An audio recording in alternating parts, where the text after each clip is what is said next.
Welcome, everyone, to our Ask the Expert session today with the FAITHS Throughcare Program from San Bernardino, California. My name is Ethan Aronson. I am a Senior Policy Analyst here at the Council of State Governments Justice Center. We are very excited to present this learning opportunity to you all with the support of the Bureau of Justice Assistance, who has helped fund this opportunity and a number of other learning opportunities. The Ask the Expert session is a 90-minute conversation where we are going to hear from our presenters today, talk about their program. Then we're just going to open it up for questions. Feel free to jump in, raise your hand, use the raise hand function, drop a question in the chat whenever you feel ready to do so. We do ask that if you're able to come on camera, we encourage you to do so. Please do keep yourself muted while our presenters are speaking, but after they finish their presentation, we encourage you to use the raise hand feature, take yourself off of mute, ask the question. We really want this to be a back and forth between all of you and our presenters, so don't be shy. We are happy to have your questions. And if you do run into any technical difficulties, just put that in the chat. Myself and my colleagues will be monitoring, and we'll do our best to address any situation that comes up.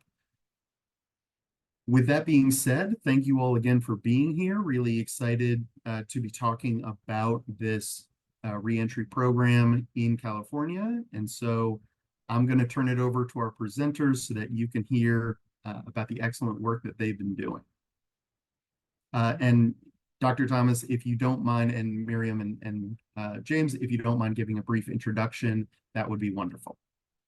Sounds good. Thank you very much for the setup there, Ethan. And good morning, everyone, or good afternoon, depending on where you're at. Myself, Miriam, Captain James Porter, we're coming over from San Bernardino County in California. So it's morning still over here for us.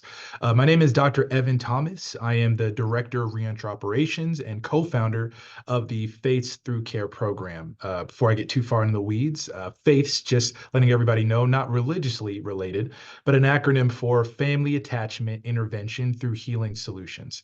So that's a little bit about me, and I'll get into more about FAITHS and my background a little later, but now I want to pass it over to Miriam to give a little bit about what she does with FAITHS. Hi, my name is Miriam Fenton. I'm the Administrative Research Analyst with the FAITHS Throughcare Program. So yeah, my role has two main purposes, which I conceptualize as the work I do within the Sheriff's Department and my collaboration with university partners. And I can talk a little bit more about the day-to-day with the Sheriff's Department and the university partners after James Porter does his introduction. Hi, everybody. My name is James Porter. I am a captain with the San Bernardino County Sheriff's Department. I am the commander of the Community Service and Reentry Division. That operation has two separate arms to it. One is jail-based rehabilitative programming, which is what FAITHS and many of our other operations fall under. And then the second is our community service side has all of the sheriff's departments, outreach teams that work with the unhoused population, the folks who are living with mental illness, people in mental health crisis, and all of the training that relates to dealing with people in mental health crisis for both law enforcement and allied agencies. And I'm the first commander of this division. We've been around since 2021, and we were formed on the with the support of our Sheriff Dicus, with a mission to rethink how we do reentry services and rehabilitation and outreach services and make it a more effective, better service to our communities. So going from there, I'll speak a little bit to how FAITHS came to be what it is, and then again, how we end up partnering with the Community Service and Reentry Division, or CSRD, under the Sheriff's Department. So again, my role as the Director of Reentry Operation, it really focuses on the external operations of FAITHS, obviously focusing more on reentry, partner collaboration, and really addressing the systems at play and how they affect the justice involved population. So what FAITHS is as a whole, it's a rehabilitative program that provides case management, counseling, and psychoeducation classes to the justice-involved population, whether they be in custody or out of custody, whether it be reentering, or even their family members as well. You know, a family member might not be directly incarcerated themselves, but they're still part of the ultimate equation of how the justice-involved individual is adjusting to the in custody or out of custody environment. And so a lot of my role focuses on making sure that the systems and processes are the most conducive for all justice-involved entities, such as the courts, law enforcement, mental health professionals, and the specific population that we serve. I don't know if we have anybody on here that considers themselves a macro social worker practitioner, but that's near and dear to my heart. Really focusing on those systems and how they impact things at play is really key, because I always say, you know, you can teach someone how to swim, but it won't matter if they're in an environment devoid of water. So we need to look at whatever environment our clients are in and if it actually serves whatever growth they're trying to make. But a little bit of more of the specifics of what FAITHS is. So we are not our own nonprofit. We are a very independent and subsidiary program of University Enterprise Corporation. That is the auxiliary nonprofit of Cal State University, San Bernardino. From there, we are contracted into the Sheriff's Department to, again, provide a lot of these services to the justice-involved population. So we've been evolving essentially since 2008. We started very early in 2008 as originally the Maternal Intervention Project. That was founded by Dr. Laura Campner and the late Dr. Faith McClure-Tiber, who again, FAITHS is named after and paying homage to her. Since then, it grew into the Parental Intervention Project to serve incarcerated fathers as well as mothers, really just with some small, again, psychoeducation classes and something called our Teaching and Loving Kids program, or TALK, which is supervised visitation between the incarcerated parent and child. But it just began to expand as we started to see more avenues and ways that we can serve the justice-involved population. So Parental Intervention Project grew to start having more counseling and the psychoeducation classes. But what we really started to notice was that the reentry component was lacking. You know, we did all these things in custody and they were working. We did see a 27% reduction in recidivism with clients in the Parental Intervention Project program. However, we were really seeing that post-release, there was a huge disconnect between point A and point B. We would set them up for success and we would hope that they would make it to wherever they're going to next. But as the experts, as the individuals in our field with our organizations with access to the resource that could serve clients, it's a lot better if we find pathways and avenues to directly get them to wherever they need to go next, rather than saying, okay, good luck, you're out of jail. I hope that you succeed. Because as many of us in this field know, there are so many pitfalls between point A and point B that could invigorate and motivate criminogenic behaviors and get someone caught in the intergenerational cycle of trauma and incarceration. So FAITHS came to be because the Sheriff's Department was actually very open to, hey, does anybody have any crazy ideas in 2020 about how we can do some things different? So after the chaos of COVID and how that disrupted all sorts of jail operations, and even with the unfortunate death of George Floyd, regardless of what side of the political aisle your beliefs may fall on, there was some nationwide recognition that something had to be different in the criminal justice system and with law enforcement. So again, the Sheriff's Department was like, hey, does anybody have any crazy ideas? We met with Sheriff Dykes and then the new, were you Lieutenant Porter at that time, or did you come in as captain? Yeah, you were Lieutenant Porter at that time, right? Yes. Yeah. So we met with Lieutenant Porter to see what could we do differently. And that is a lot how FAITHS and the Community Service and Reentry Division came to be. So that is more about extending our services into outreach, into transition, into reentry, so that essentially across the entire criminal justice continuum, we're not operating in our typical siloed fashion. Instead, from the point of arrest to the courts, incarceration, reentry, education, employment, whatever an individual wants to do next, there is some entity across that point that, to whatever degree makes sense and what a capacity makes sense, is connected with them. So we see them through that entire process, and we're involving the family members wherever possible. Because there's a couple of principles that I want to go over with you very briefly that guide what we do and really kind of what makes us unique. So again, we're called the FAITHS Throughcare Program, and Throughcare coming from some of our research actually overseas. These are from things implemented in Canada, Scotland, and New South Wales is where we're emulating a lot of our principles from. And so the 6 principles that are involved with through care, one of them is coordination, that client-specific interventions are coordinated and consistent across corrections in the community. Essentially, that there is a plan for the entire process that a just involved individual is going to be facing rather than just winging it per se. And so that there's a plan for them throughout their entire process. That there's specificity, that client-specific interventions are tailored and targeted and prioritized appropriately. Everybody on this Zoom call has a different story, different loved ones, different feelings, different experiences. And we can't have a cookie cutter or perfunctory approach in how we're engaging with people, and we need to tailor it to each individual experience. Another principle is data sharing. That salient information is shared when possible, of course, following BBS and HIPAA guidelines amongst all involved parties. Because, in order for a body to operate effectively, the left hand needs to know what the right hand is doing.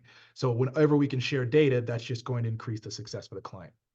The 4th principle being collaboration. That's community stakeholders and criminal justice partners collaborate to provide in and out of custody interventions.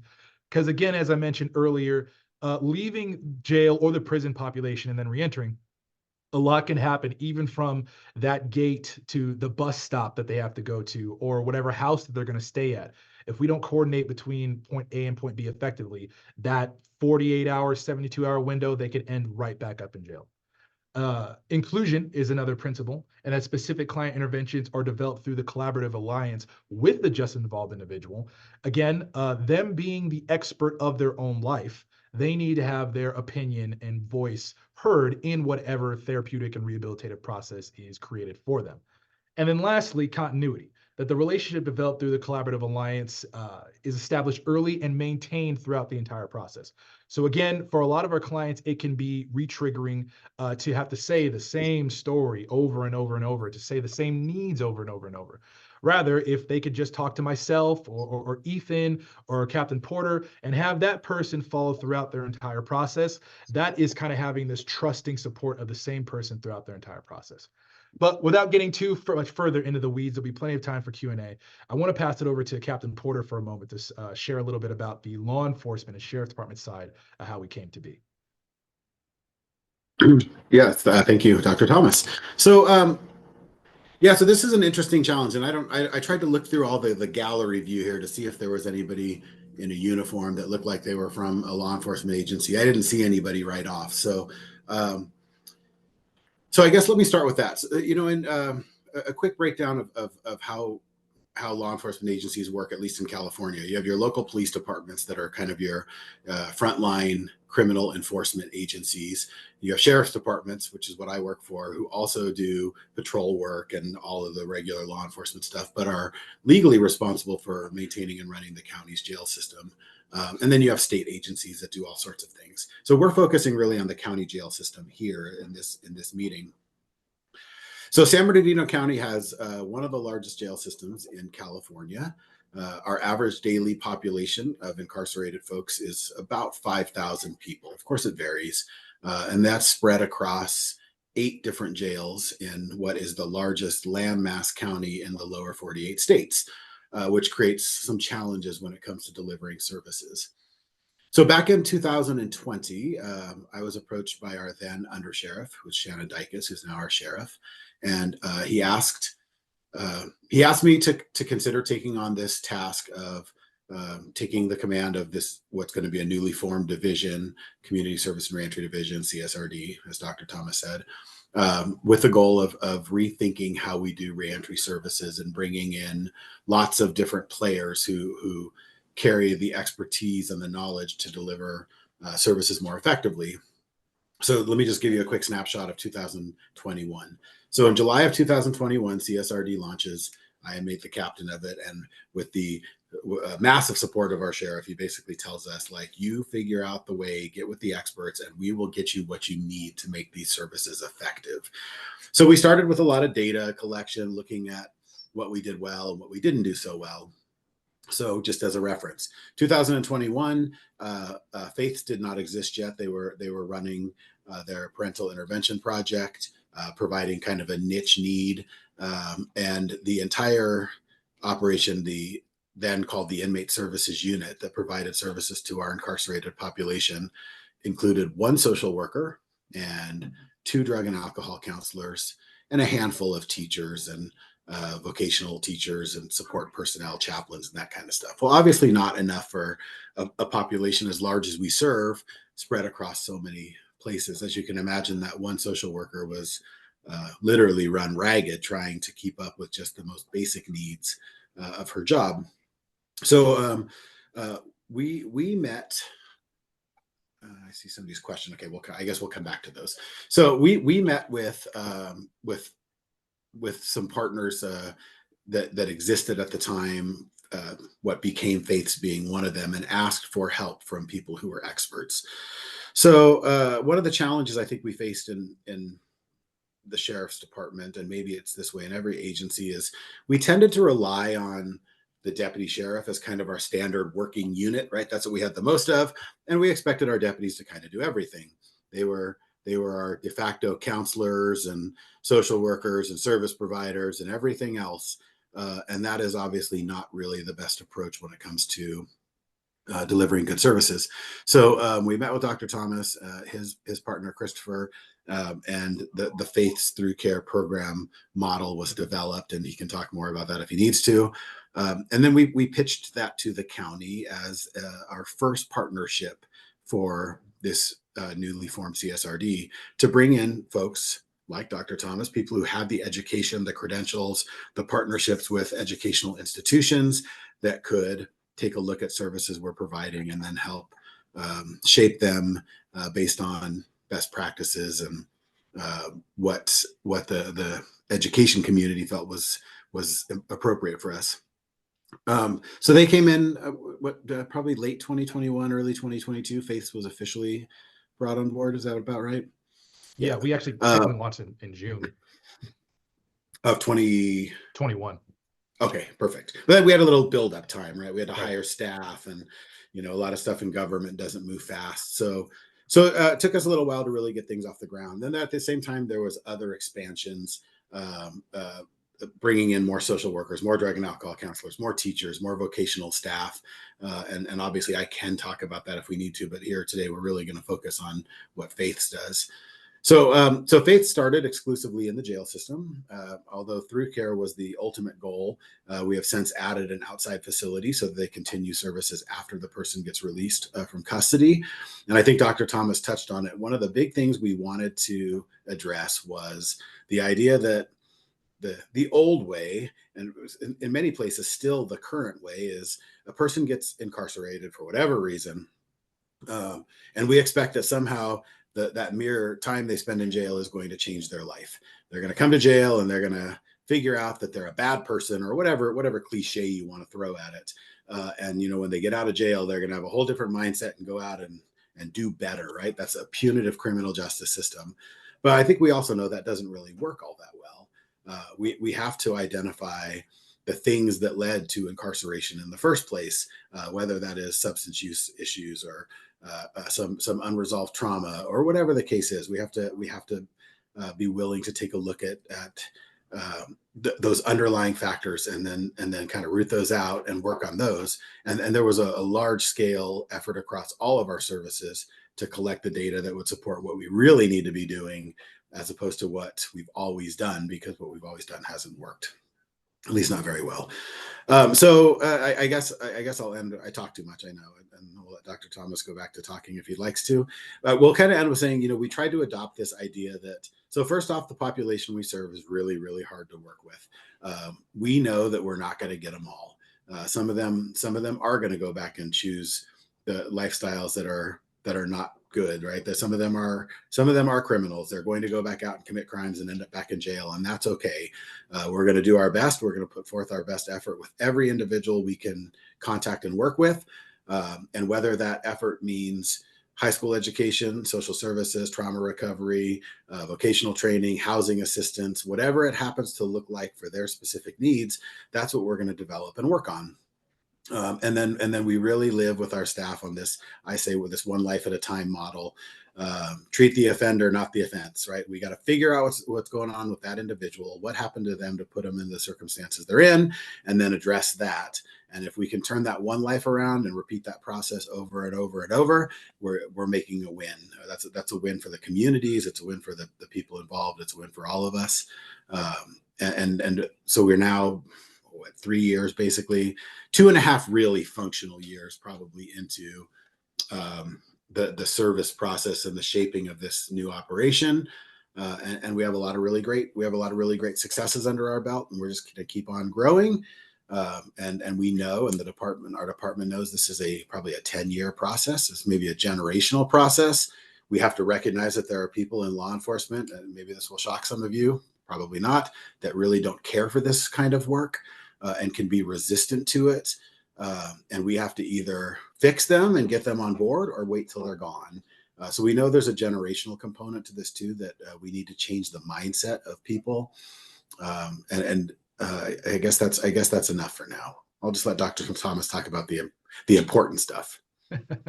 No, thanks, Captain Porter. It's always fun going back and forth with him. We've been on a couple radio shows together, so we kind of got the duo thing down, I guess. I saw the question in the chat about some of the baseline 2020 data. So for that, when we were parental intervention project, it wasn't as robust the data collection that we have now that I'll let Miriam speak on a little bit later. But before, we're really looking at some the amount of classes that we had, the participants that we were serving, recidivism data as well. Like I said, some participants in our Teaching and Loving Kids program, which is supervised visitation between the incarcerated parent and their child, where they get to apply some of the skills that they've learned in psychoeducation classes and counseling. We were looking at what is the participant reduction of recidivism for some of those clients. And again, we saw that 27%.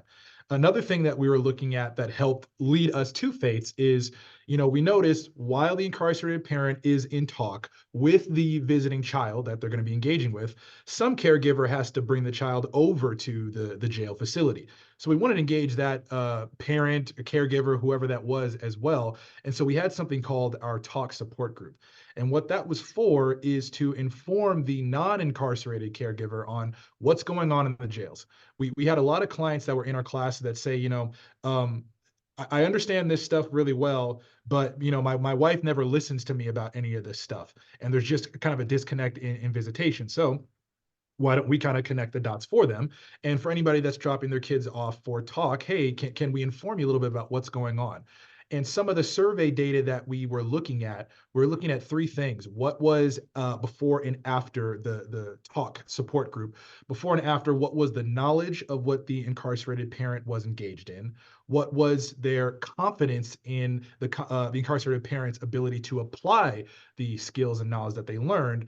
And what was their openness to receive any sort of guidance from the incarcerated parent?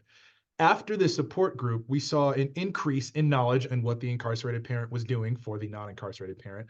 We saw an increase in confidence of the non-incarcerated parent, their confidence in the incarcerated parent applying some of those skills, but actually a decrease in openness to receive any guidance from the incarcerated parent. Essentially, they're like, well, now that I know it, if I'm mom or dad on the outside, now I'm going to listen to them even less. So we're really just looking at all of these type of things of, the incarcerated parent could have all these healthy behaviors and the child is building that attachment with the incarcerated parent. But what about the other caregivers? If there's that disconnect between them, eventually they're going to get into this dysfunctional household that is disjointed on what they believe in and how they want to approach things. And then again, that could cause stressors to get people back involved into incarceration. So those are some of the things that we're looking at in 2020. But again, later on, we'll explain a little bit more about the other data systems that we've been looking at, because we've really been trying to paint this full picture on what we've been doing. And if I could say, on the sheriff's department side, we had often delivered services based on the we've always done it that way kind of model, and so some of the data we started collecting information on all folks who asked for any sort of programming. So you have to understand, with a jail system so large, it's impractical, if not impossible, to contact everybody. We book about 50,000 people a year in San Bernardino County, and their length of stay could vary from a few hours to years and years and years if they are, say, fighting a homicide case and likely to go off to prison forever. So it's a very diverse population, at least in terms of incarceration time. So we focused on folks who had approached us through a request system to attend some type of rehabilitative programming. So we started collecting data, demographics on them, things like age, upbringing, educational level, job history. So that was first done with just a local data collection tool. It's evolved into a more complex data collection tool, and now we're even looking at scrapping that and trying to find a better instrument that gives us better analysis. So at least that way we would have a snapshot of. Let me give you an example. At one point in time, we focused a lot on vocational training programs before I was around. So we did things like landscaping programs and automotive programs and things along those lines. So the success rate in those was never tracked as in terms of recidivism, rearrest, and we don't really know how successful those programs were, other than maybe anecdotally. So we do know that a lot of our instructors would joke around and say like, "Oh, hey, you know, Bill's back in my class. He was here 6 months ago. Good to see him." So we started collecting a little more information on what the needs of the population actually were, what kind of charges they were facing, so we could try to make a programs that met their needs rather than just guessing at what they needed. We also did things like curriculum review. We found that some of our drug and alcohol counseling programs had not been updated in over 15 years. They were literally still using VHS tapes as some of their educational support materials. So we went through a comprehensive updating of those things to bring them up to national standards. And then we reshaped our other programs to meet unmet needs. So a big one, probably most everybody in here understands that literacy and incarceration are directly related. There are lots of studies out there that show that. If I remember right, about 70% of the prison incarcerated population in the United States does not read above a third grade level. Folks who have not completed high school are about 3.5 times more likely to be arrested and incarcerated than a high school graduate, about 6 times more likely than a college graduate. So we did our own internal survey. We interviewed about 1,200 inmates in our custody, and about 70% of them had not completed high school. Well, there was an unmet need. We were only graduating about 10 people a year from our in custody high school program, and only putting about 200 people through the program in 2020 before COVID. So we bumped up the number of teachers. We increased our services there. This year we graduated about 40 people. So, 4 times as many, which is great. We've also linked with outside partners, the probation department, Five Keys Charter School, so that people can start their high school education while they're in custody, complete it when they get out of custody, following kind of that through care model. And this year, if I remember right, we've had about 800 students participate in high school education while they've been in our jail system. And we see an across the board increase in programming participation as we've started to introduce programs that better meet the needs that are unmet, rather than just throwing out kind of a random series of programs and hoping people would sign up. And one last thing I'll say on that, and I'll pass it back again. We also did things like modernize the recruitment and education process for program availability. So in 2020, before we came around, this was literally the process for how we determined what incarcerated folks ended up in a program.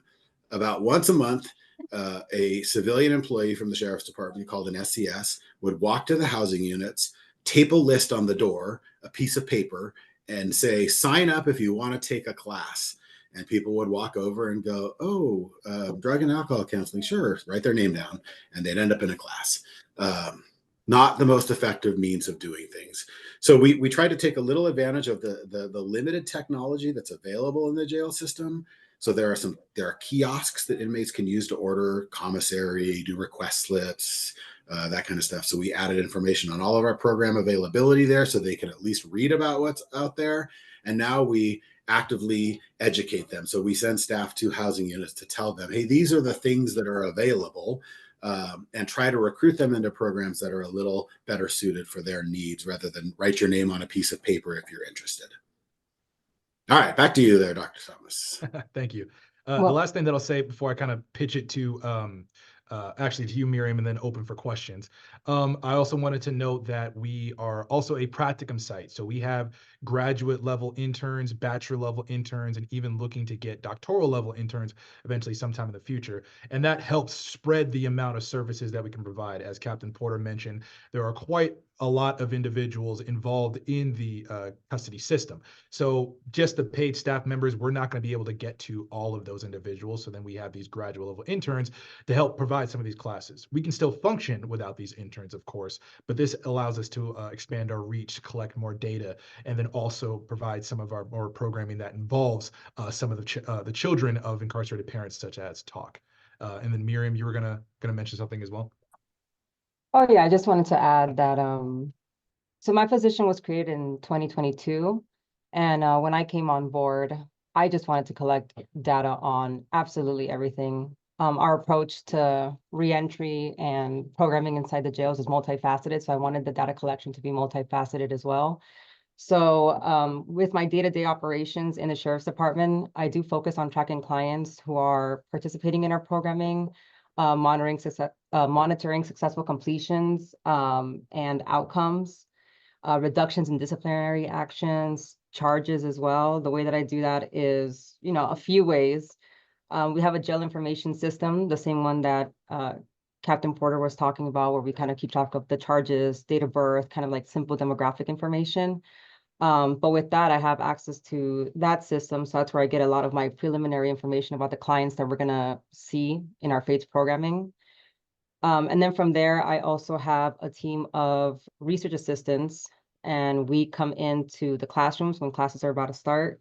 And we also collect our own version of demographics, a little bit more probing questions about kind of like the relationships with their family members or their relationships with their children, kind of having that focus on the, reunification aspect of the programming model that we have. And then another thing that we do is with my work through university or with university partners, I conduct research focusing on program evaluation, assessing how our interventions are shaping client outcomes.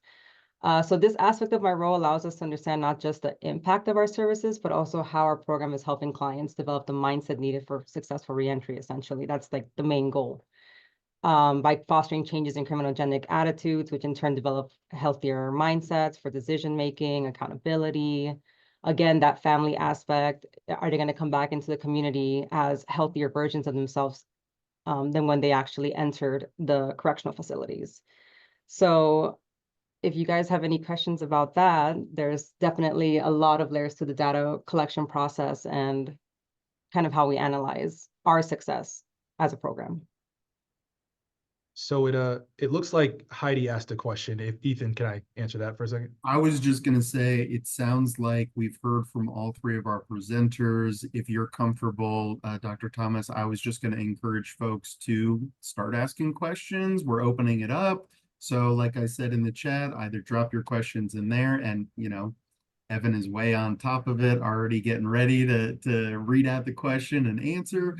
But I just want to, like I said earlier, use the raise hand function if you'd like. If you're comfortable putting your camera on, asking your question directly, we do want to foster that conversation. So I was just going to say, Heidi, if you want to ask your question directly, how do you define successful completion? Is there any other component you want to add to that before we get an answer from our presenters?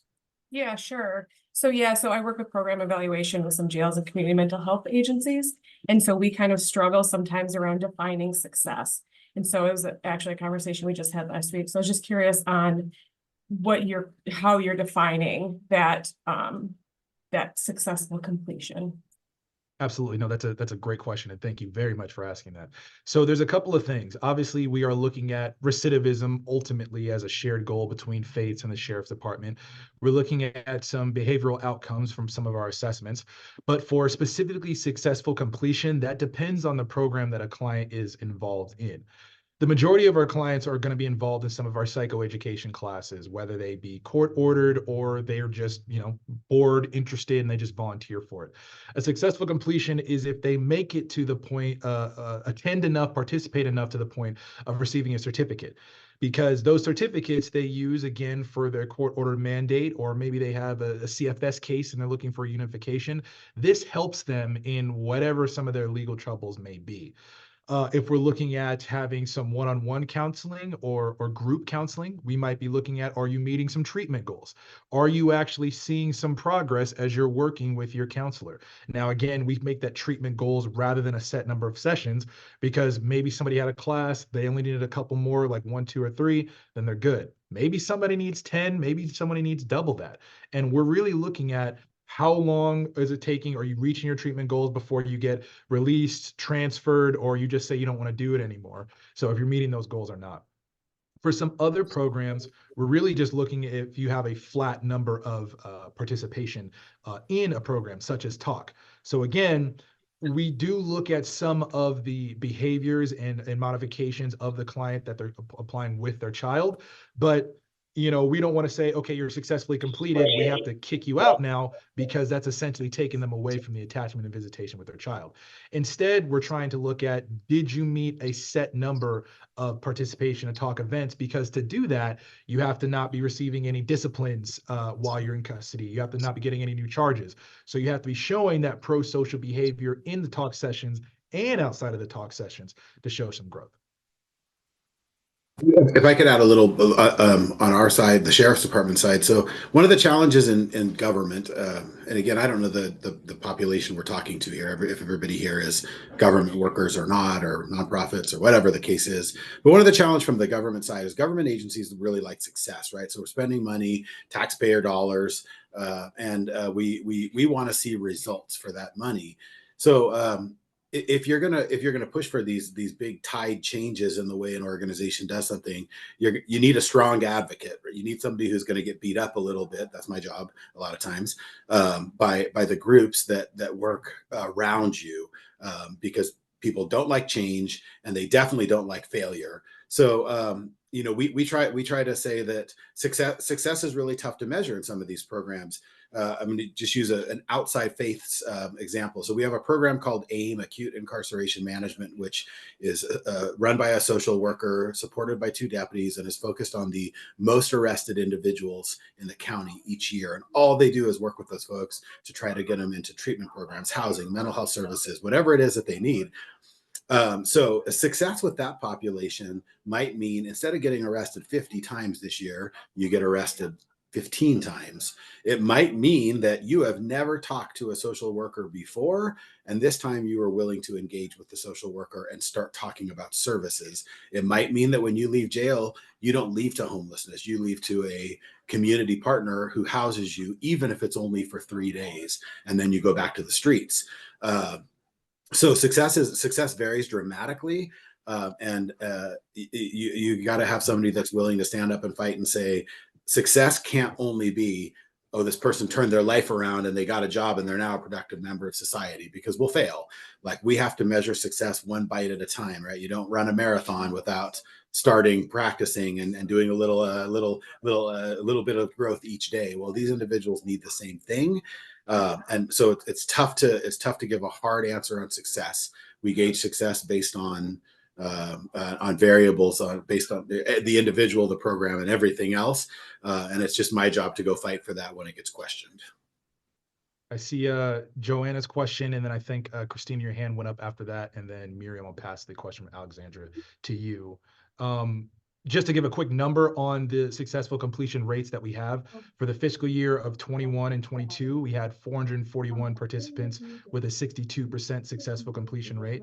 For the fiscal year 22 to 23, we had 549 participants with a 66% successful completion rate. And then this last fiscal year of 23 to 2024, we had 1,091 participants with a successful completion rate of 61%.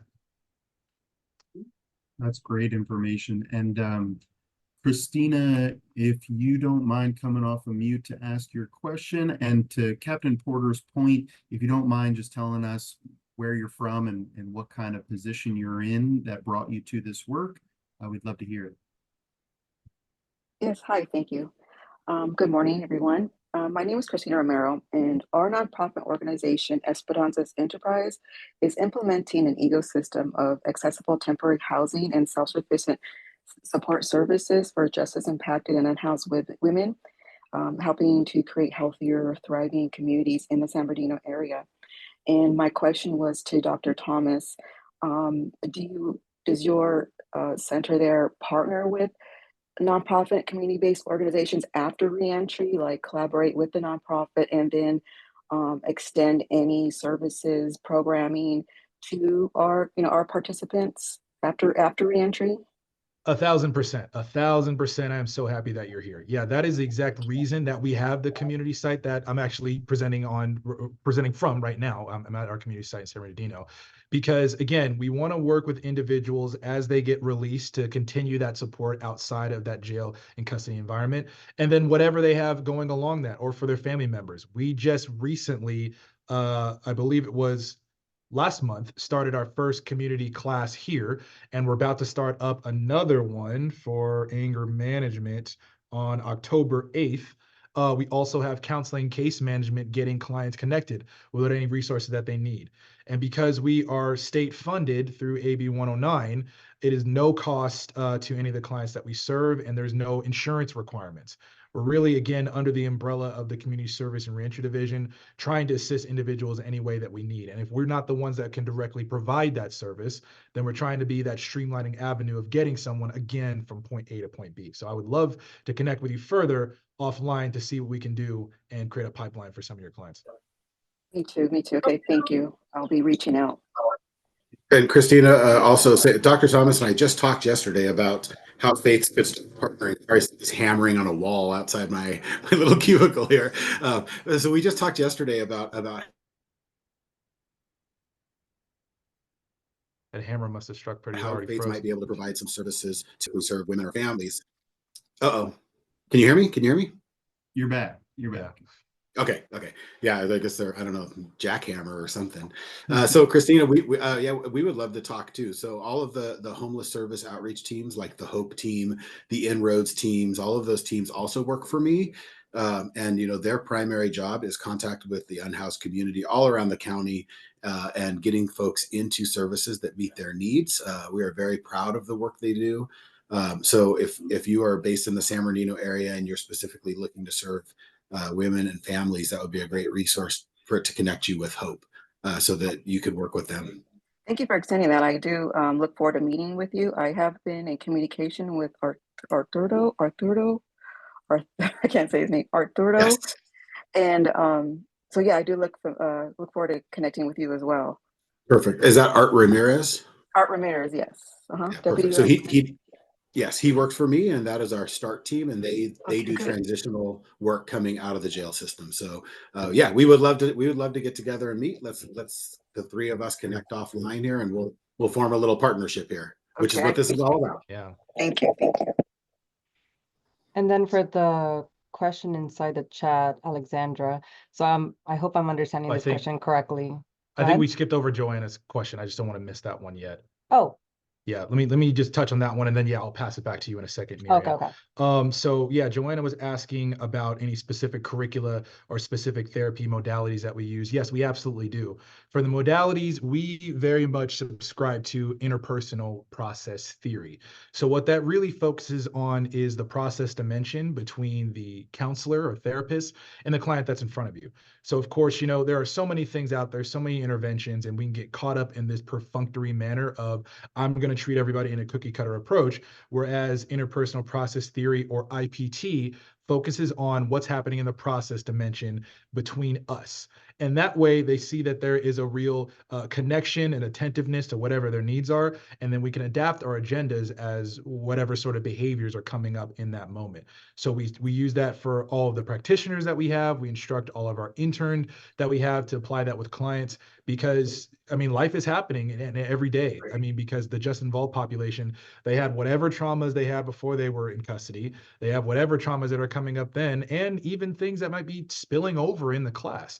And so we want to make sure, how can we focus and tailor specifically to them? So IPT is huge for what we do. And then also, just with the curricula, I think there's a couple people from Maternal Health Network, one of our key partners. I want to give them a shout out. We launched our pregnancy support group for individuals experiencing pregnancy, whether that be postpartum or prenatal. And that was launched really right after Faith launched in 2021. I think our first class was in November or December of 2021.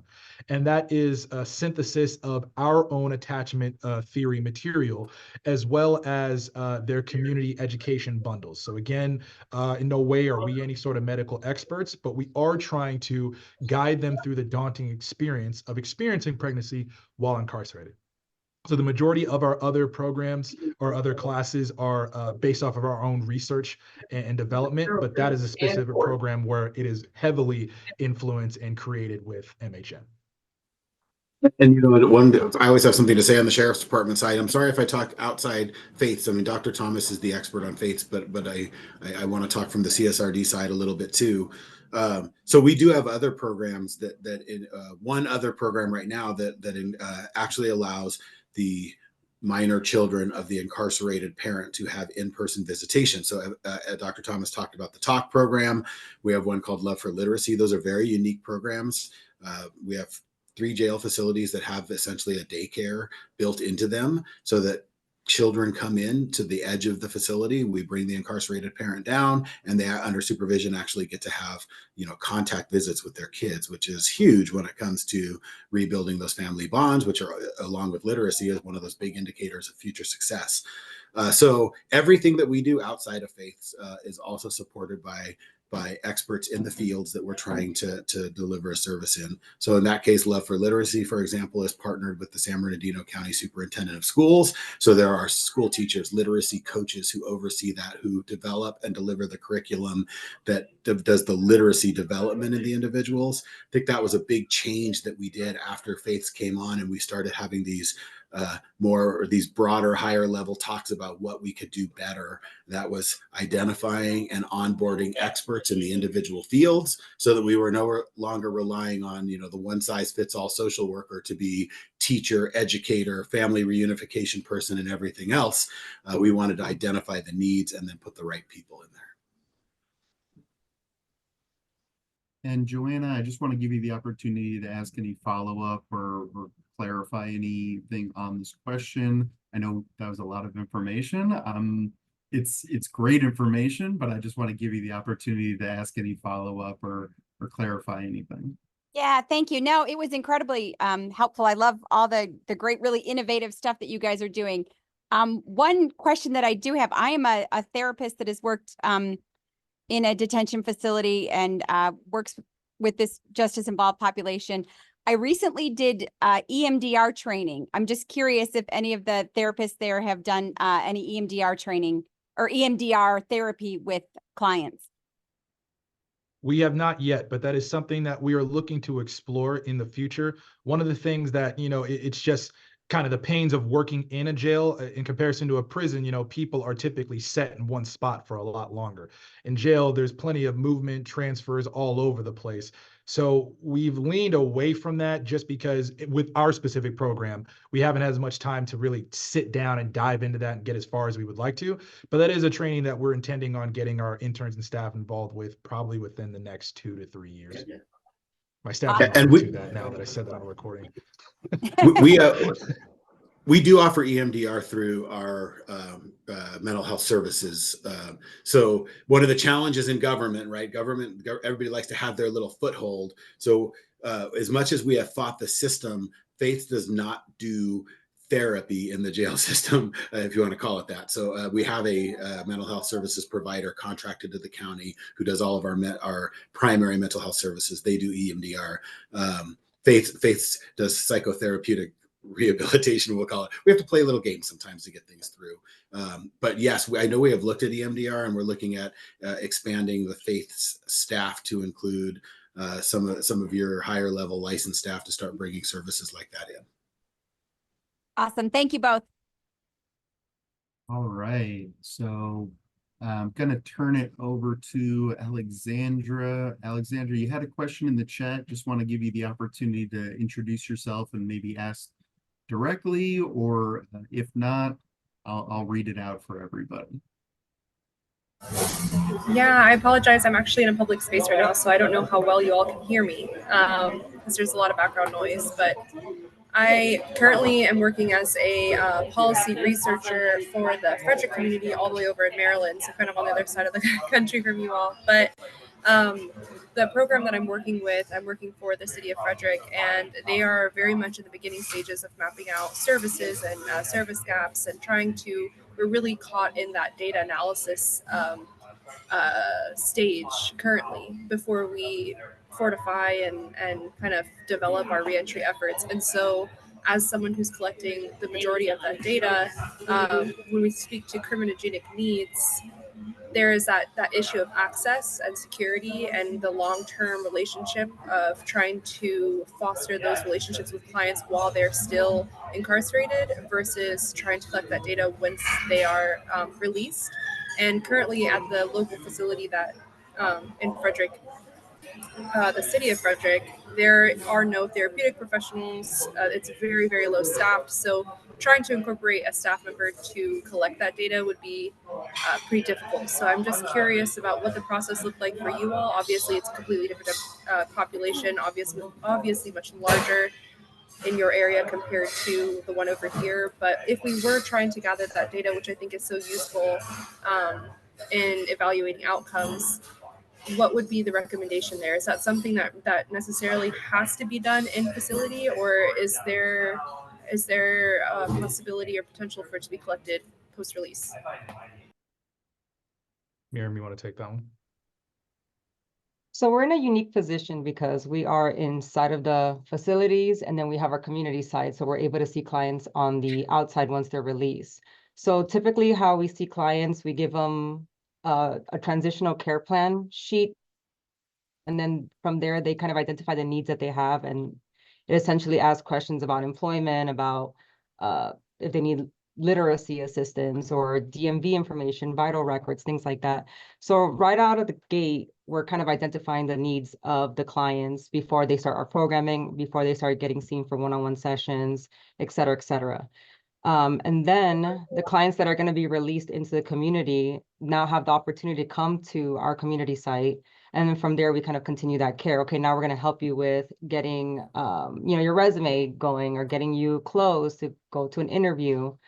And again, I have a team of research assistants, so they actually can help me code all this information, and they're able to collect the data for me as well. So one advice that I have, if you have any kind of university partners, there's always students wanting to gain experience, especially because this is kind of a hard field to break into. I know when I was going to school, this is exactly what I wanted to do, and I didn't know how to get into the jail system. So I have a team of research assistants that want to gain the experience. They're doing this as their internship, and they're able to come and commit X amount of hours a week. Collecting data on the community site or in the community is much easier than collecting data inside the facility, because once you're collecting data in the facility, you're having to, work with the dynamic things that happen in a jail, lockdowns or movement of the clients that we're trying to see, or transfers to different facilities. So we're constantly having to keep track of the clientele. Once you're in the community site, well, now you kind of have, number one, a space for them, the clients, to come in, and then you can ask them, whatever questions it might be. Dr. Thomas is the one that created the transitional care plan. So you can create your own in-house assessment, or maybe pull from any research that has assessments already established and validated and such. But once you're in the community as well, I use a system called Qualtrics. So let's say if a client cannot come in, I'm able to send out a link with my survey, asking them, what information they're willing to share to see how we can better help them. There's also the telehealth options as well, where you can meet clients in that capacity. I'm not sure if Dr. Thomas, you want to add anything to that? I would also say, really, in the process of the buy-in is a huge thing, is going to be the rapport that you establish whoever you're trying to collect the data on. Because again, there's going to be so many forms, so many assessments that everybody in the criminal justice system is going to experience. It's like, what separates you so that if I'm the just involved individual, I know filling this out in some way is going to benefit me, not just another point for me to essentially criminalize myself or just give information I don't necessarily want to give away. So one of the things that we utilize is the Ohio Risk Assessment System, which is a validated recidivism risk needs response assessment. And so myself and a few others on the team have been certified as lead trainers for sustainability of the assessment. So we have plenty of people that are trained, but myself and a few others, we can keep on training new staff and interns to keep on using this assessment. And then we use the risk domains and responses we get from that to inform other assessments that we have. Ethan, can I briefly share my screen just for a second? Can anybody see this client resource list? Yep. So on here, this is the transitional care plan that Miriam was referring to, and it's looking at all sorts of different resources. I think it's 56 different resources that a client can suggest with a additional option of just other if there's something on here we didn't list. And they could suggest what they would want, and we can create a resource packet for them. Now, in the bold lettering, you'll see each section that they're in, and these are derived from the ORAS domains. So history is actual criminal history on one of the prison intake tools. We have education, employment, and financial and social bonds. So these are the risk domains that clients could end up getting lower or high scores in. And then we use that to kind of influence where should we prioritize some of the resources we're providing them. Now, the highlighted things that you'll see are some of the really highly requested resources, such as employment and apprenticeship resources, public and low-cost housing, DMV resources, or vital birth or birth certificate records. So this is all connected, again, that risk needs response assessment. And then we have the transitional care plan. By the time they get out with us out in the community, they're more willing to share some data with us because we've already built that rapport and shown how getting that data is going to actively benefit them, not just sit on some shelves and sit on some files somewhere. So to kind of come all the way back to your question, that's how you really can show of the in custody and out of custody of establishing that relationship, again, to that through care principle of the continuity throughout your engagement with them, showing how that's going to benefit them. And then really once that rapport is established, you're going to find a lot more buy-in and less resistance to work with when collecting data. And I've gone through that experience as well. I'm trained as a researcher. I'm not trained as a clinician. So I had to undergo training essentially to build that rapport early on with the client, because the clinicians are already building the rapport with the clients in their class that they're facilitating or their one-on-one sessions. And then I'm coming in like, hey, can you tell me about your deepest, darkest secrets, and you're never going to see me again. So I also had to learn to take a step back and really sit there, connect with the clients, and then present these questions to them to get really the best robust data that I could. Because one thing is them answering flippantly and just kind of getting it out of the way. Another thing is for them to actually sit there and think about the questions that I'm asking them and provide me that information so I can better assist them. I think on the access point, trying to get into your local facility, you're gonna have to find yourself an ally. It's not always easy. Government, especially law enforcement agencies, can be tough to crack, and especially when you want to introduce something new. So I guess I'd say you'll never get there if you don't kind of push the issue. So we have a lot of nonprofits, community organizations, faith-based organizations that come to us for help. And sometimes it takes a long time. Sometimes it takes a lot of political wrangling to get them cleared to get into the jail system. Because you do have to honestly deal with things like security, and also you have to deal with the perception as to whether or not the jail administrators want you in their jail doing whatever it is you're going to do. So I would recommend you go out and you introduce yourself to everybody you can there and talk about what you're doing and try to find that ally that can get you in there. It may not seem fair, but I think it's a reality. And unless you do that, you're just always going to kind of run into that proverbial, probably actual literal locked door and not be able to get in there and collect what you need. One of the things that we did to counter that locked door is we created a virtual meeting forum called the Through Care Coalition. And this is our meeting forum that occurs bi-monthly, where we connect with all of our collaborators, criminal justice collaborators, who are looking to share their best practices, emerging issues, looking for other ways to collaborate or even get inside the jails to provide some of these services. So this is a way that we can keep the discussion going, sharing about what's happening, and then again can be a segue for us at FAITHS to help advocate with the sheriff's department. Hey, is this something that we can make work? Sometimes we absolutely can't, but at least starting the discussion is the first step into actually making some things happen. So again, if you're in the San Bernardino County area, I would love for you to join our Throughcare Coalition meetings if you have not already. Or I would advise, if you're not in our area, still come through. You can still hang out and see what we're talking about so that you can emulate your own and wherever you are. Because really having that is a good way to keep everyone connected. With FAITHS, we're not trying to reinvent the wheel with reentry. Essentially, we're just trying to be the connector between all the dots of those across the criminal justice continuum. And having that virtual forum is a huge part of it. So if you don't have something like that, I would strongly suggest that you get something similar in your area. Yeah, and Alexandra, I know you mentioned that you were in Frederick, Maryland.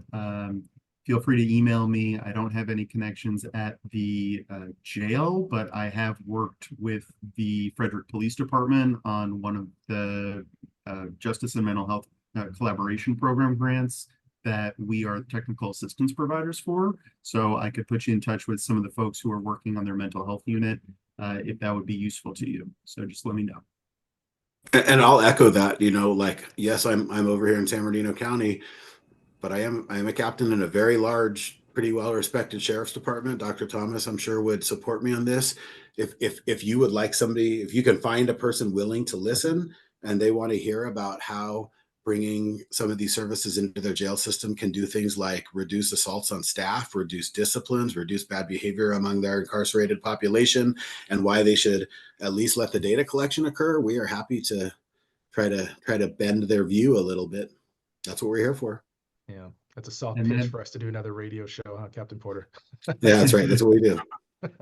I was just going to say, that is why I put the information in the chat, but I'll also just say it for everybody. That is a big reason why this program is one of the criminal justice mental health learning site programs. They're willing to help out other people. So, I don't think the captain is saying that flippantly. So No, not at all. reach out, make contact. There are a whole host of other sites as well. If there's a different style of program, a different entry point within the sequential intercept model that you're trying to work on, check out that website. All of these programs are really wonderful. And yes, so I'm looking to see if we have another chat question. So Denise had a question about cultural resources. Denise, do you want to ask that directly? Yes, I can. So I work for the Umatilla Tribal Court, which is just outside Pendleton, Oregon, very rural area. But working for the tribes, we like to try to link up individuals with cultural resources. We say culture is prevention. So giving them those tools to, learn traditional crafts, ceremony, and different things like that. I'm aware, there's other cultures in other areas, especially, diverse populations such as cities or metropolitan areas. Have cultural resources been a component for individuals when seeking other resources, and what does that look like for them? Absolutely, and I'm glad that you asked that, Denise. Yeah, no, we definitely try to be as inclusive and far-reaching as we can in addressing all the demographics of the clients that we serve amongst San Bernardino County. We've been to some community events that have engaged with, such as the Black Chamber of Commerce. We had a resource fair earlier this year in May. I'm sorry, no, it was in June, and we had a representative from an Asian and Pacific Islander resource. And then I'm going to share my screen one more time just so that you can see it.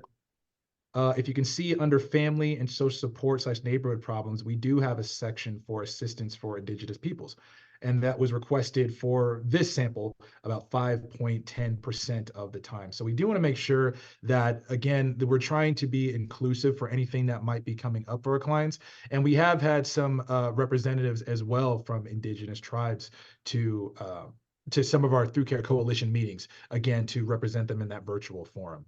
Because we again, I can't say it enough, we don't want to have a perfunctory approach in just, this worked for person 1, so it's going to work for person 2, 3, 4, and 5. How can we balance whatever services that we have? And again, we're not the experts of everything. We're never going to act like we know everything. So we try to include as many people that we can to balance our perspective. if that answered your question. Yes, it did. Thank you so much. Yeah, no problem. We also have volunteers that work under our operation. I believe they may have changed their name, but last I remember they still use the Native American Resource Center, which ran out of the San Bernardino area. So we have volunteers with that group that will come in and work with folks who request their services. Of course, we also have we provide the religious services for the incarcerated population, and we have about 200 religious volunteers to meet the diverse religious needs of folks. We will largely take on volunteers that can serve any individual need of our population, whether it is religious, cultural, or anything else. Sometimes they have to approach us because we don't even know they exist, but we'll always embrace them if we can get them in there. That is excellent. And I do have I got a direct message question. Somebody does not want me to call on them and have them ask it in front of everybody, which is totally fine. And so the question is, what kind of challenges related to buy-in did you face, particularly at the sheriff's office, and how did you overcome them? Ooh, I'm gonna answer this one first. I'm gonna beat Evan to the punch. he can jump in. Horrible. Horrible. Like I speak very frankly. We still have those challenges. So we have a sheriff who's very supportive, which is wonderful, but that doesn't always trickle down through the ranks. I mean, inside the law enforcement agency, I say it's the sergeant you got to get to. That's the guy or girl who leads the troops. And oftentimes in our world, they're fresh off the streets, coming out of some cool assignment in law enforcement land, a SWAT guy, a narcotics guy, whatever the case is. They get promoted, they become a sergeant, they go back to the jail system is kind of the standard path. And I'm going to tell you straight up that some of them 100% do not think programs like this belong in the jail system. It doesn't even matter if they think they're effective. It's just it's contrary to kind of the traditional law enforcement role. And we literally fight those battles every day. So as time goes on, we get more support. So we're getting support through things like success rates, but we're also getting support through opportunity for staff to experience some of this stuff. It's easy to make fun of. Sorry, once again, I talk like a cop sometimes. So it's easy to make fun of the crazy liberals, right? The guys in their man buns and their skinny jeans who show up to do psychotherapeutic services, because that's kind of the nonsense that we hear. And so we use different approaches for different populations. Dr. Thomas and I have spoken to a lot of groups to get that buy-in. Sheriff's Department commanders, wealthy, kind of more right-wing groups, community groups, and we kind of tailor our presentations to meet what we think they would need, whether it's cost savings, officer safety, rehabilitative benefit. And we know, like I think I said earlier, this is a generational model. It's going to take time for people to understand what is the benefit of a music therapy program in a jail system. What is the benefit of having university partners in a jail system? And that's where I say you're going to need your advocates, and you're going to need somebody who's willing to get beat up and lose friends and do all of those things to get the positive change that's needed. And you're going to have to be ready for that. And it doesn't end at Dr. Thomas. Every staff member who works for me, and we have 70-ish right now, is a little bit of an outcast in the sheriff's department because of the kind of work we do, and they're gonna have to be okay with that.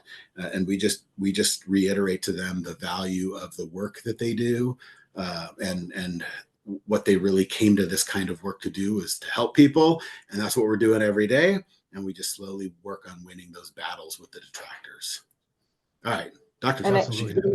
I just also wanted to add to having information and collecting information on metrics that matter to the sheriff's department, I think is also helpful. As Captain Porter was saying, like we saw a 35% reduction in disciplinary actions after the clients took our classes. So we identified like 100 individuals that took our classes like 2 months before, 2 months after, and their reductions did go, or their disciplines did reduce by 35%. So those are things that, the sheriff's department might care about. Absolutely. No. And there's one, Captain Porter and Miriam already said a lot to how we get, two different groups and mindsets and paradigms to come together. I would also say really just keying in on patience. You know, the systemic change did not happen overnight. A kind of a secret weapon that I say is evidence-based code switching. And I see that somebody said in the chat that you need to know who your audience is. That's really critically important. If you're only talking to the same demographic of people, whether that be in ethnicity or profession or age or whatever, you're going to start to be in an echo chamber, and you need to start mixing up the people and places that you discuss with. For example, if I say restorative justice, you know, some people are like, oh yeah, I know what that is. I remember that from school or my profession. And some other people are just going to put their wall up and be like, here this guy goes. I don't want to hear any of this stuff. However, you know, for some audiences, instead, I'll say victim inclusion. Now, obviously, in law enforcement, most of them purely got in just because they want to help people. They want to help the communities around them, including the victim and whatever happens. That's incredibly important. There's not that much of a difference between that and restorative justice, but recognizing that there are some trigger words that my audience might put a wall up, then it's up to me as a presenter. How do I find a way around that? And then also just education. For example, throughout this presentation, you've heard me say multiple times, justice involved individual. This is not a term that I just use lightly, but instead, you know, there's a background to it. We've seen that this is a term recognized by the Department of Justice. And also this is a term that we use deliberately because of how we're trying to see the client. Because when we say things like felon, offender, inmate, these might be things that are potentially accurate descriptors at the time, but labeling theory suggests that eventually an individual can internalize this and that becomes their identity. When they get out of jail, they keep thinking, I'm a felon, I'm an inmate, I'm an offender, I'm the bad guy. And now that becomes how I see myself in the mirror, and I can't imagine myself being anything else.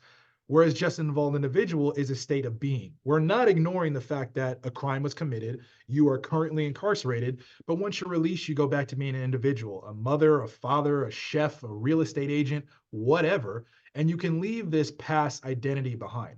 And so that is really a key thing of not just saying that, but being willing to educate individuals, to be willing to roll with the resistance of whatever the audience might say. Instead, because again, I'm sure all of us, we've had some sort of social political conversation. Maybe it went sideways and there's just this wall that came up. We'll really try to do at Faiths in the partnership of making this work. And what we continue to do is, okay, if you disagree with me, how about I listen? Because law enforcement has a lot of perspectives that from my background and my professional history, I won't ever have. So if I just ignore some of their safety concerns, my process is going to be dysfunctional and fragmented. Or same thing on the mental health professional side. There's a side of the just involved individuals that they're not going to see in whatever process and capacity that exists with them. So overall, to capture all of that, it's the patience, learning how to talk to different audiences, having the data to back things up, and really just being willing to educate. Even it could be stressful, tense moments. Being willing to educate those that don't think like you. I cannot stress enough, if you are surrounding yourself with the same type of people, you're going to get the same type of responses, and you're not going to know how to talk to anybody that doesn't think like you. And so it's really, how do we balance the demographics and paradigms that were around? And hence, that's how something like FAITHS and CSRD came to be between mental health professionals and law enforcement. I just, you know, we relate this sometimes to other fields, and I think, you know, 50 years ago, straitjackets and lobotomies were cutting edge mental health treatment, right? And at some point, we realized that wasn't really the right way to do things, and tide shifted, and I'm sure there was resistance. So we fight that resistance. You know, we try to use kind of this unusual partner model, if you want to call it that. We reach out to everybody. I don't care if they hate the cops. Like we will try to make friends with them. Ultimately, like if our goal is the same, you know, the goal of the whole criminal justice system in my mind should be public safety. The goal should be making our communities better, making our communities safer. And if we're aligned in goals, then we can have different viewpoints and we can still work together to try to accomplish that shared goal. So like my division proactively reached out to the ACLU, who, you know, law enforcement and the ACLU aren't usually best friends. And we formed a relationship with the folks who work for the rights of the unhoused people in this community. San Bernardino City had a little bit of a rough run-in with the ACLU and for some things that happened there. And we didn't want to make those same mistakes. So we made a relationship with them to help us do what the courts say we need to do, and to behave in a manner that is not going to, say, get us into civil liability more than we need to be. So we try to make the contacts proactively to get everybody on our side. And we think we spoke to a group, Dr. Thomas and I did, that's very closely aligned to the sheriff, mostly, substantial financial partnership to the sheriff, definitely a more kind of Republican right-wing group. And I won't tell you there wasn't some grumbling in the room about this kind of work, but I will tell you that there was a few people afterwards who came up to us and said, like, hey, this is really great. Like, it's nice that someone is actually finally trying to help people get back on their feet. I own a business. I'd be interested in talking to you. Maybe I could hire somebody. Some of those relationships have turned into contracts with our operation to get people jobs. We got to win them over slowly. And sometimes that means a lot of heat and a lot of resistance, and it's just okay. I think you just have to be ready for it going in. That is such useful information, and what a great perspective. Thank you all so much for that. So we have about 10 minutes left in our session. We don't have any questions waiting in the chat right now, so I am just gonna give people the opportunity. If you have a question, now is the time to raise your hand, to drop it in the chat. We probably can cover one or two more. So if you do have a question, please just raise that hand, take yourself off mute and ask. Otherwise, I'm going to ask my question. So I'm going to give folks a moment, see if anything comes up, and I am going to drop something in the chat about this recording to answer Faith's question now.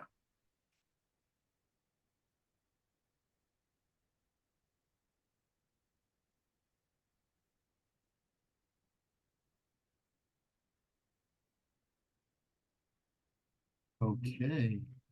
I don't see anybody raising their hand, so I have a question. You had mentioned earlier that you are a practicum site and that you have kind of all levels of students participating in this programming and on some of your just varied programs. So I'm wondering, what kind of training do you put your students through to ensure that they're ready to work with these clients, both on a service provision side and from a safety perspective? Great question.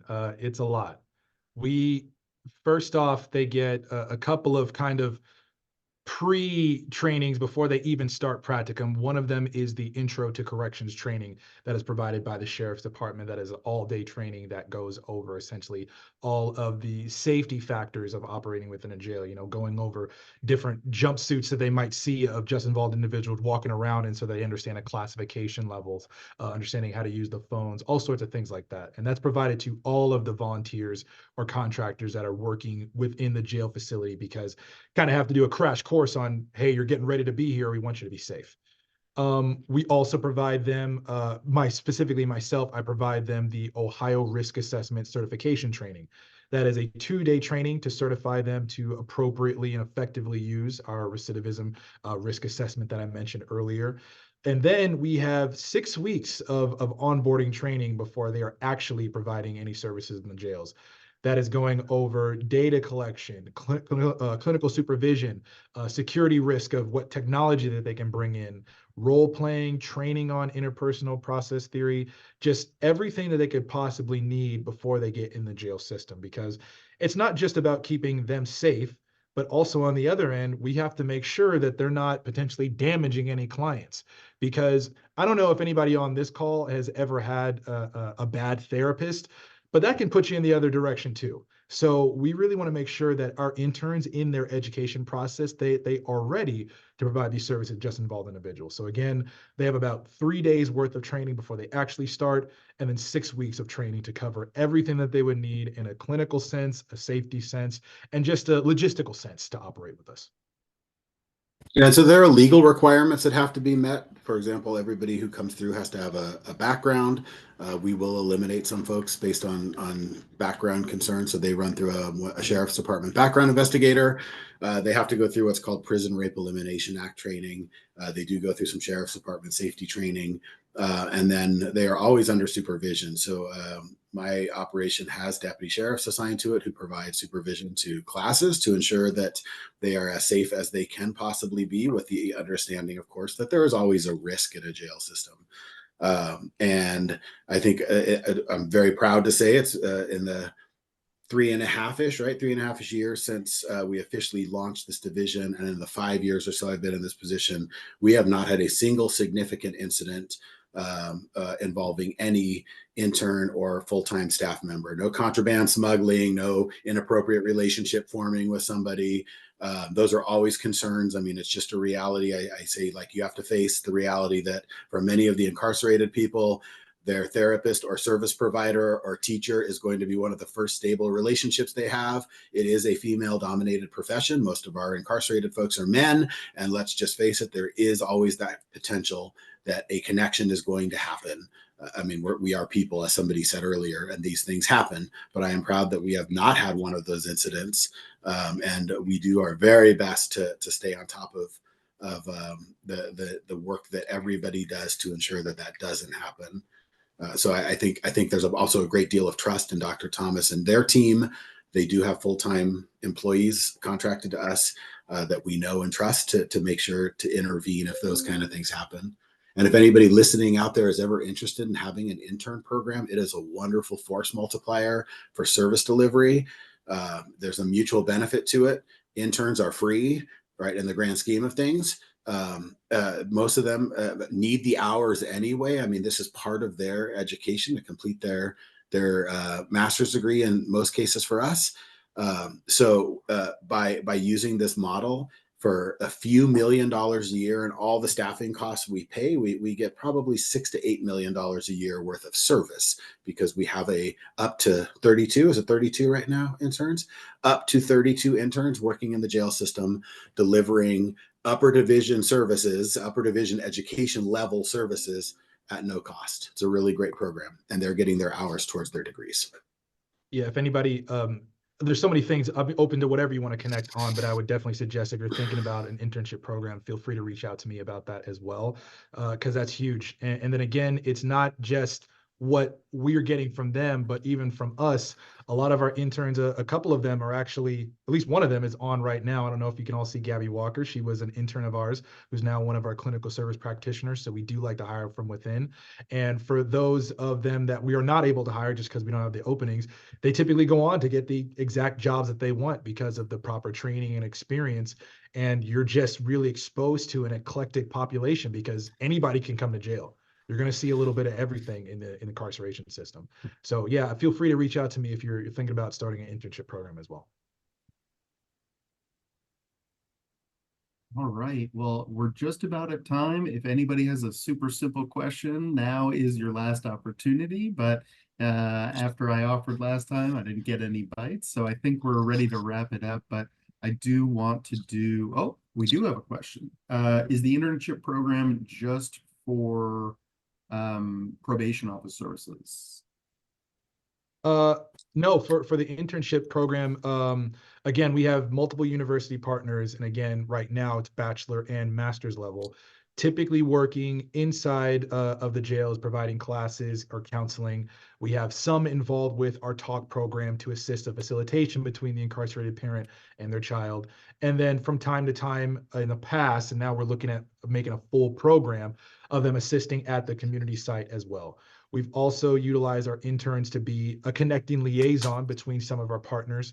For example, not this last semester, but in 2023, we had a couple of our interns regularly going over to the San Bernardino County Workforce Development Office just to help out with any of their operations and to be a connecting guide between, hey, we got some people coming out, they got some job openings, how can we connect everything together? So really, our interns, it's inside, outside, and really working with all of our collaborators too. And I'm just going to say broadly here, for anybody who wants to contact me, you can. I did. I see our stuff in the chat there also. If you're looking at any of these kind of programs, a lot of government agencies will want you to have a contract or an MOU in place. And depending how your agencies work, sometimes you'll get stonewalled. We've literally, Dr. Thomas and I have worked through this. We've got stonewalled at well, we've never done a contract like this before. Frankly, I don't care. That doesn't mean we can't do it now. And it means that we fight with people about it. And we've had to reach out to other agencies to find contracts to be models. So we have a lot of those. So if anybody's interested in that kind of thing or even wants to consider it, reach out to us. Like, we'll share our contract. They're all public record. I will send you everything we have if you want it. Because if you run into that with your agency, your law enforcement agency that says, no, we don't do anything like that. They probably don't do it just because they've never done it, but it doesn't mean they're not willing to do it. They just need somebody to help them along the way. Well, I'm sure Kyle is very happy to hear you say that because he was just asking if your data collection tools are available. So I don't know if those are publicly available like your other stuff, but I'm seeing a lot of nodding right now. So Kyle, I think if you wanted to reach out probably to Miriam for some of that data collection stuff, she would be happy to help. We are at time for today. This has been such a wonderful discussion. I really appreciate everyone joining, for giving us your time and attention. And of course, to our three presenters, can't thank you enough for sharing your expertise, for talking through some of these questions and concerns that people have. For anybody who's wondering, we did put the contact information for everybody, all three of our presenters, in the chat. They've all said, feel free to reach out, so don't be shy. As I mentioned earlier, they're also one of our criminal justice mental health learning site programs. So we have a whole host of other programs that are also doing not exactly the same work, but other work that ties together the criminal justice system and mental health support. So feel free to look at that webpage, see some of the other great programs that are doing work in this space. The recording for today should be uploaded in probably 2 weeks. The recording will be on the Ask the Expert program page, which I've linked in the chat. And so folks can revisit this event and all of our prior events. They're all uploaded already. So you'll see this one up in about 2 weeks. And if you have any questions for our presenters, we've already talked, they have their contact information is in the chat. If you have questions for me, I've put my information in there as well. So thank you all again for being here today. Thank you again to the FAITHS Throughcare Program. We really appreciate you sharing your expertise and being here today to talk with everybody. And I hope everyone has an absolutely wonderful rest of your day and an excellent rest of your week. Thank you. Thanks, Take everyone. care.